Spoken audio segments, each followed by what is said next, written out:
थोड़े दिन पहले मैं एयरपोर्ट पे था, तो एयरपोर्ट पे इधर उधर लोगों को देखते हुए एक चीज मैंने नोटिस की कि हर एक आदमी के एक टंकी जैसी, मटके जैसा, एक ढोलक जैसा पेट आया हुआ है।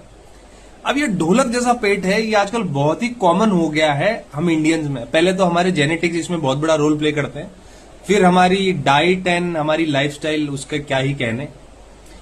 इसका सबसे बड़ा रीजन जो है वो है विसरल फैट। विसरल फैट क्या होता है ये मैं समझ लूं आपको। ये जो आपके पेट जो है ना, उसके ऊपर ऐसे आप पकड़ सकते हो उसको, ये विसरल फैट है। अब ये विसरल फैट जो है, बाकी जो दूसरा फैट है उसके मुकाबले ये आपके ऑर्गन्स पे कोटिंग कर देता है। जैसे लिवर पे कोटिंग कर दी फैट की, that is visceral fat. Pancreas पे कर दी, अब उससे होगा ये कि इन्फ्लेमेटरी केमिकल्स रिलीज करेगा और उससे आपका मेटाबॉलिज्म स्लो हो जाएगा। मेटाबॉलिज्म स्लो होना मतलब एक रोटी खाओगे 10 का काम करेगी, पानी पियोगे घी का काम करेगा। मेटाबॉलिज्म स्लो हो गया, कम खा रहे हैं फिर भी वेट बढ़ रहा है, दैट इज मेटाबॉलिज्म स्लो।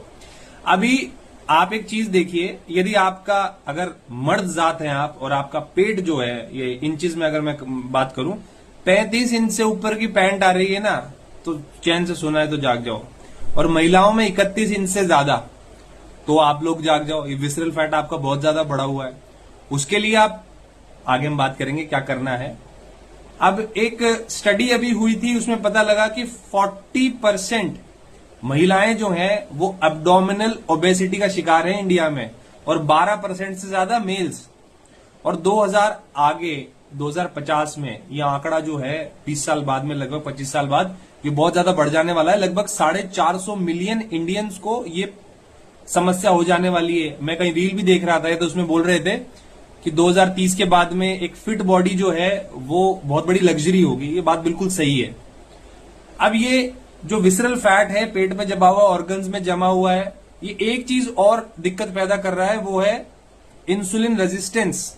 मतलब कुछ भी, थोड़ा बहुत भी गेहूं चावल खा लिया ना, उसका ग्लूकोज भी बॉडी जो है वो बैलेंस नहीं कर पा रही। और पहले तो बड़ी एज में होता था टाइप 2 डायबिटीज, उसका एज भी धीरे धीरे कम आता जा रहा है।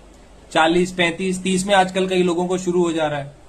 No doubt diet and lifestyle का बहुत बड़ा रोल है, उसको ही ठीक कर सकते हैं हम।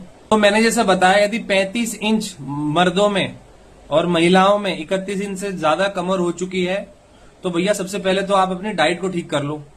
अगर खुद से समझ नहीं आ रहा, बिट्स एंड पीसीज में आपके पास नॉलेज आपको मिलती है रील से, वीडियोज से, तो मेरे रूटेड इन न्यूट्रिशन प्रोग्राम में आ जाओ। स्ट्रक्चर्ड तरीके से आप न्यूट्रिशन को सीखो।